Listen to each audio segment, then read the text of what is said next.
महाराष्ट्र में महायुति की सरकार को लेकर हर पल नई खबरें आती रहती हैं।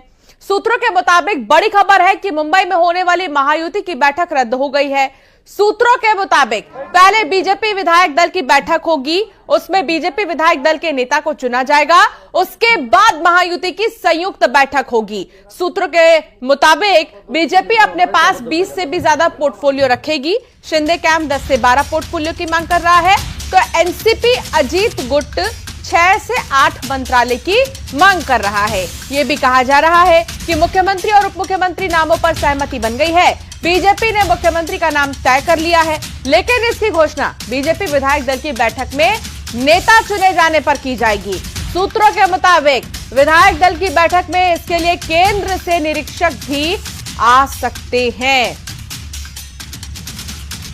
महाराष्ट्र के नेता है, उनको डिस्कशन करने के लिए, चर्चा करने के लिए हम लोग दिल्ली में गए थे और महायुति के जो ज्येष्ठ नेता है, सीनियर लीडर है माननीय अमित शाह साहब, उनके सामने सभी महायुति के घटक पक्षों ने अपने अपनी बात रखी है और इसके ऊपर हमें ऐसा लगता है 1 या 2 दिन में महायुति के जो एनडीए के जो वरिष्ठ नेता है माननीय अमित शाह साहब या जेपी नड्डा साहब, उनकी तरफ से इसके ऊपर सॉल्यूशन जल्दी ही निकलेगा।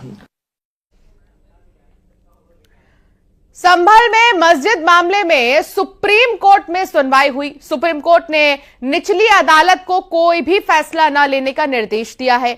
सुप्रीम कोर्ट ने साफ तौर पर कहा कि शांति व्यवस्था कायम रहनी चाहिए, इलाके में प्रशासन शांति बहाल करे। सुप्रीम कोर्ट ने याचिकाकर्ता को हाईकोर्ट जाने का निर्देश दिया। कोर्ट ने कहा कि इस मामले में निचली कोर्ट के आदेश पर कुछ आपत्तियां हैं, हाईकोर्ट की इजाजत के बिना कोई एक्शन न हो। कोर्ट ने याचिकाकर्ता से भी पूछा कि आप हाईकोर्ट क्यों नहीं गए, तो वहीं सुप्रीम कोर्ट ने सीलबंद लिफाफे में कोर्ट कमिश्नर को सर्वे की रिपोर्ट सौंपने को कहा है।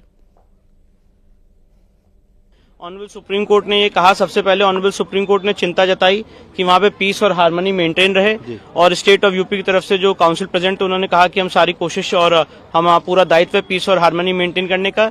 इसके बाद माननीय सुप्रीम कोर्ट ने जो मस्जिद कमेटी थी जिन्होंने एसएलपी दायर की थी, उनको कहा कि आप इस ऑर्डर को हाईकोर्ट में चैलेंज कर सकते हैं और हाईकोर्ट में जाने का उनको एक लिबर्टी दी है। साथ ही साथ ऑनरेबल सुप्रीम कोर्ट ने यह भी कहा है कि 3 दिन के अंदर अगर आप हाईकोर्ट में याचिका दायर करते हैं तो मामला हाईकोर्ट के सामने लिस्ट किया जाए और हाईकोर्ट के फर्दर डायरेक्शंस तक के लिए वेट किया जाए और तब तक के लिए ट्रायल कोर्ट की प्रोसीडिंग रुकी रहेगी जब तक हाईकोर्ट अपना निर्देश नहीं दे देता है। और ये मामला अभी ट्रायल कोर्ट में 8 जनवरी को लगा हुआ है। साथ ही साथ ऑनरेबल सुप्रीम कोर्ट ने यह भी निर्देश दिया है कि जो एडवोकेट कमिश्नर महोदय हैं वो अपनी रिपोर्ट सील कवर में दाखिल करेंगे। तो इसका क्या मतलब निकाला जाए कि ट्रायल कोर्ट की प्रोसीडिंग पर एक तरह से स्टे हो गया है? नहीं, ट्रायल कोर्ट की प्रोसीडिंग का भी एक लिमिटेड स्टे है जब तक ऑनरेबल इलाहाबाद हाईकोर्ट ये अप्रोच नहीं करते हैं, और जब ऑनरेबल इलाहाबाद हाईकोर्ट अप्रोच करेंगे और मैटर ऑनरेबल हाईकोर्ट में लिस्ट हो जाएगा तो ऑनरेबल इलाहाबाद हाईकोर्ट डिसाइड करेगी कि ट्रायल कोर्ट की प्रोसीडिंग स्टे रहनी की नहीं रहनी है। पर साथ ही साथ जो एडवोकेट कमीशन है उसको रिपोर्ट दाखिल करने से नहीं। संभल के बाद अजमेर दरगाह को लेकर भी विवाद बढ़ रहा है। हिंदू पक्ष दरगाह को संकट मोचन महादेव मंदिर बता रहा है। जिला अदालत ने अजमेर दरगाह शरीफ में संकट मोचन मंदिर होने से जुड़ी याचिका पर अजमेर दरगाह कमेटी, अल्पसंख्यक मंत्रालय और एएसआई को नोटिस जारी किया है, जिससे लेकर दोनों पक्षों में विवाद बढ़ गया है।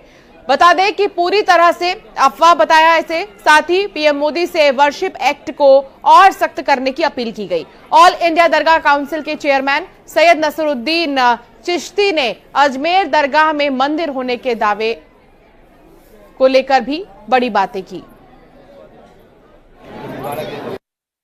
असुद्दीन ओवैसी साहब हमें लगता है गांजा फूंक करके बयान देते हैं। ये जो जांच का है, सर्वे का है, चाहे जो केस को स्वीकार किया है माननीय कोर्ट ने किया है, और कोर्ट कुछ न कुछ देखा होगा ना।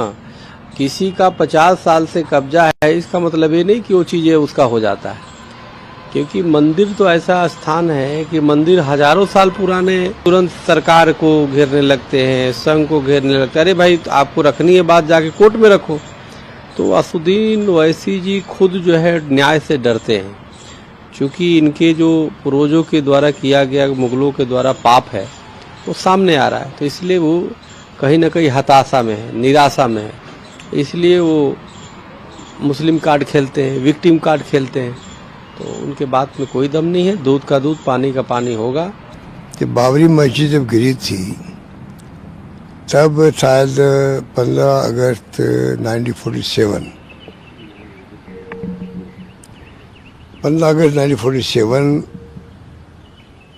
को लेके कानून पास किया कि जो धार्मिक स्थान है चाहे किसी भी धर्म के हो,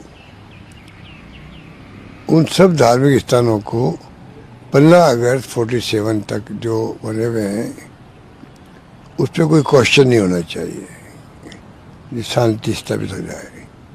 और शांति स्थापित हुई भी है, 30-35 साल हो गए।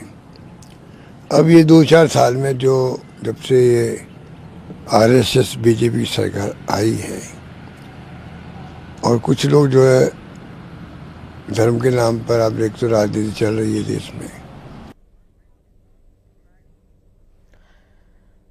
हैदराबाद की गोशा महल